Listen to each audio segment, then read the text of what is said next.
In this option of glazing, what I want to do is accent different coils with different colors of glaze. I'm going to be very careful and most likely have to paint with a smaller brush because I'm getting into specific tiny little paint areas. In this case, I had created the word risk inside my coil pot with actual coils. I have decided that I'm going to go through and I'm going to paint the word risk one color.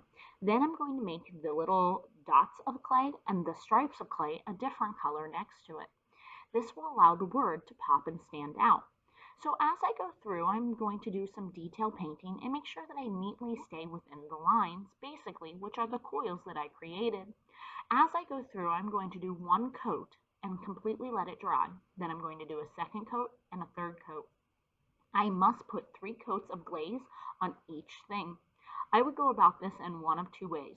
Either paint an entire area 1 coat, 2 coat, 3 coat, and then move on to another color, or do 1 coat of every color, a second coat of every color, and a third coat of every color. Keeping a written list next to you will simply help you make sure that you don't get too many coats or too few coats. There's no way for me to know if you've done 2 coats, 3 coats, or 4 coats. I can only tell you if you've done no coats or at least 1 coat. So you need to make sure that you keep track of it because if you ask me how many coats I think you have applied in that area, I'm just going to give you an I don't know answer because there is no way for me to know. Make sure you're keeping notes so that you know how many coats you've done of each coat of glaze. I'm going to also apply this color in another area just to help it kind of flow and work cohesively with the rest of my project. You will also notice that I am applying a total of 3 different colors. That way the different areas stand out and are easily identifiable. I think that this is going to look really nice with the 3 different coats, so each thing pops. Now that I've completed the outside, I'm going to go ahead and glaze my inside. The reason that I waited is because I often had my fingers on the inside edge when I was doing this outside, so that allows me to not worry about smudging the glaze while I was working on it. So now what I did was I touched up the edge really, really nicely, and then I'm going to move on into the inside. Remember, we must always have 3 coats of every single part of this project done.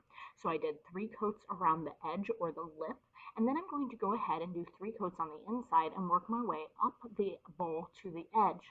As one layer dries, I'm going to go ahead and do a second coat and then move on to my third coat. Remember, you must keep track of how many coats you do, otherwise the glaze gets too thick and will glop and drip, or if it's too thin, the bisqueware will show through and it won't be truly waterproof. As always, the final step is to make sure that your coil pot won't get stuck to the shelf when being glazed in the kiln. I'm taking a damp, not wet, but damp sponge, and I'm taking my coil pot bowl and I'm just going to gently apply a little bit of pressure. Sometimes I go in a circle, sometimes I go back and forth, and I'm going to make sure that I get rid of any of the glaze that touches the surface where the table and the coil pot meet.